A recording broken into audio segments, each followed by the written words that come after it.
All right, guys, this uses self-rising flour and plain yogurt. You don't want flavored yogurt. If you do not have self-rising flour, you can just add your own salt and your own baking powder, not baking soda, baking powder. And for those of you curious how to measure baking powder, you put it in here and scrape it along the side, and that's how you measure it. Then you want to whisk your flour or self-rising flour and get it all nice and fluffy. Then we are going to add in the yogurt.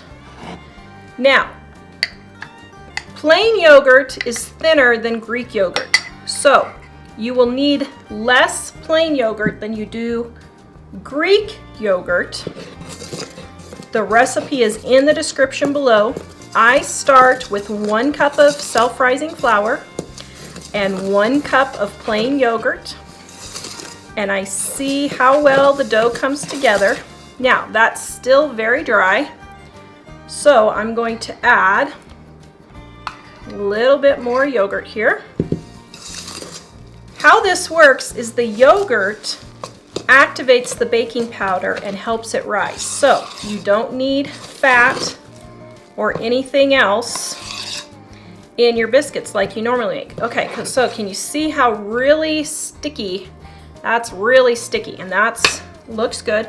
Then you're going to flour your cutting board or whatever board, your countertop, whatever. Then you're going to pour your dough onto your flour. And then you're going to gently knead it until it's smooth but still sticky. You don't want it dry because then you won't have nice fluffy biscuits, okay? Now it's still just a tad too sticky, but we're almost there.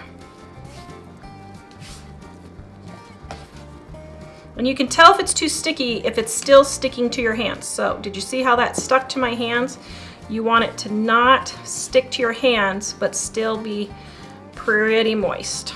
And I think maybe just a bit more. Yep, all right, there we go. So then we're going to pat this out all nice and neat. For your pan, you can use a regular baking pan like this. If it's a dark pan, you need to turn your heat down 25 degrees because the dark pans have a tendency to burn. So you need to turn it down 25 degrees if using a dark pan. I'm using my great-grandmother's skillet just because it's fun to use. Lightly grease your skillet. Push straight down. See how I pushed straight down and I didn't twist? Push straight down. No twisting. And you're going to put them next to each other in the pan. That helps them rise taller. They hold each other up and they rise taller in the pan. Look at that. Yum. Okay. We're going to bring the dough back together. Don't work it too much. Straight down. Look at that. And then the last one probably won't cut out. Now, if you don't have a biscuit cutter, don't worry. Just take your dough and pat it into little biscuits with your hand, just like so. And it will work just fine, okay? Now, we are going to put this in a 500-degree oven. Yes, that is not a mistake. I said 500 degrees for 8 to 10 minutes.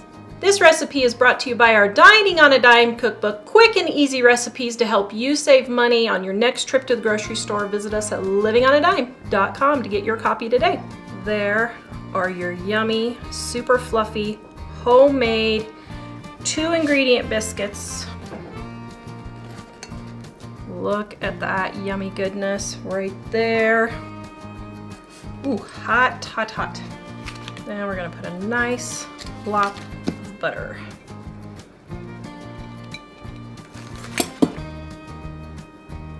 The recipe is in the description below. Please visit us at livingonadime.com.